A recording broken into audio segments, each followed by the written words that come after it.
नमस्कार। मैं सुदामा।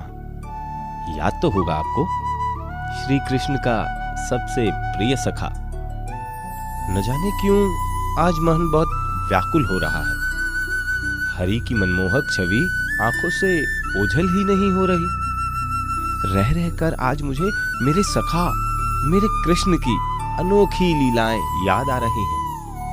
आज उनको मित्र के रूप में याद करूं, माखन चोर के, या फिर रास रचाते मुरली मनोहर के रूप में। एक थे राजा कंस और एक थी उनकी बहन देवकी। दिन था वासुदेव और देवकी के विवाह का।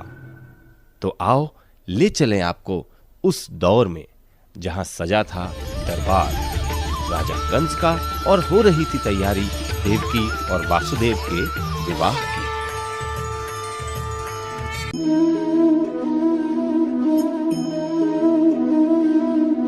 जब लोभ की पट्टी आंखों पर पड़ जाती है, तब वह मनुष्य से बड़ा दुष्कर्म करवाती है। शायद इसीलिए कंस ने अपनी बहन को यह कारावास दिया।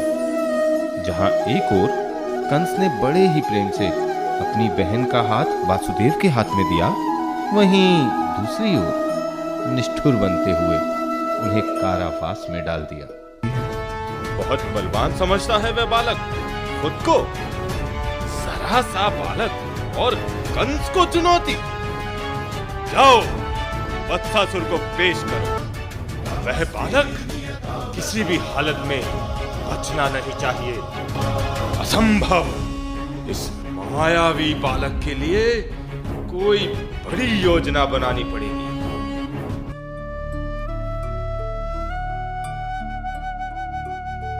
वहां कंस गुस्से में छटपटा रहे थे और दूसरी ओर वृंदावन में कृष्ण अपनी लीलाओं से सबका मन मोह रहे थे। हरि अनंत, हरि कथा अनंता। कान्हा की नटखट लीलाओं का तो कोई अंत ही नहीं था।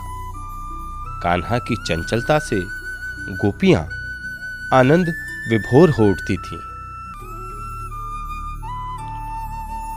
जहां कृष्ण ने अपनी लीलाओं से सभी को मंत्र मुग्ध किया, वहीं उन्होंने उदंडियों को भी सही मार्ग दिखाया। उन्होंने कालिया नाग के प्रकोप से त्रस्त ब्रजवासियों को भी मुक्त किया। कृष्ण के आगे तो इंद्र को भी झुकना पड़ा। अन्याय तो उन्होंने किसी के साथ भी नहीं करने दिया। हुआ यूं, ब्रजवासियों ने भगवान इंद्र की आराधना छोड़ गोवर्धन की पूजा करनी शुरू कर दी।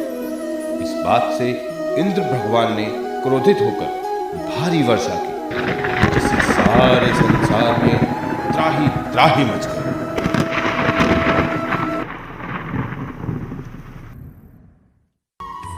सभी ग्वाल बालों में खुशी की लहर दौड़ गई।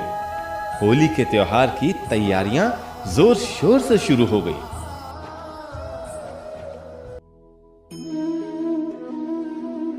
चारों ओर खुशी का माहौल था।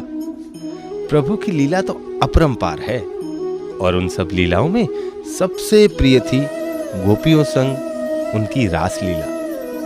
किसी को चाहत थी उनकी पायल का घुंघरू बने, तो कोई उनकी मुरली की धुन बनना चाहता था। सभी गोपियां कृष्णमयी होना चाहती थी। प्रभु की लीलाओं का अंत नहीं था। हर लीला अपने आप में अनोखी और मन को मोह लेती थी। परंतु कृष्ण का जन्म तो कंस के अत्याचारों के अंत और लोगों के उद्धार के लिए हुआ था।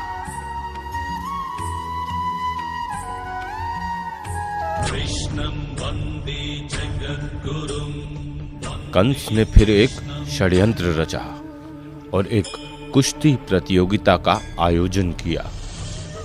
कृष्ण और बलराम को इस प्रतियोगिता में भाग लेने के लिए आमंत्रित किया।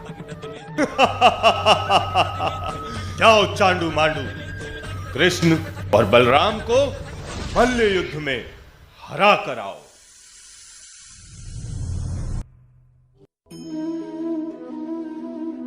रिश्ते की भी तोड़ी डोर बढ़ चले कृष्ण अपने लक्ष्य की ओर।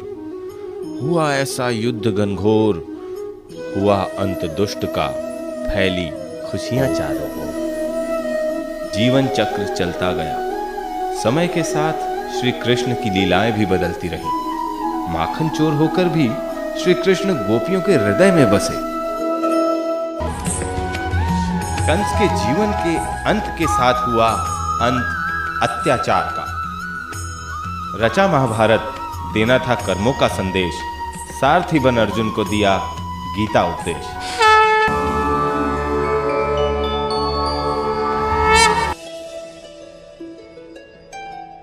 हे कृष्ण, तेरी लीला अपरंपार, न जान पाए हम अज्ञानी इसका सार। परत परत उतरती गई, नई छवि दिखती गई। जो चाहा वो समझाया, मां को समस्त ब्रह्मांड दिखाया। दुष्टों का कर संहार, किया उनका भी उद्धार। ऐसे ज्ञानी परम विद्वान, लोहा माने सब संसार।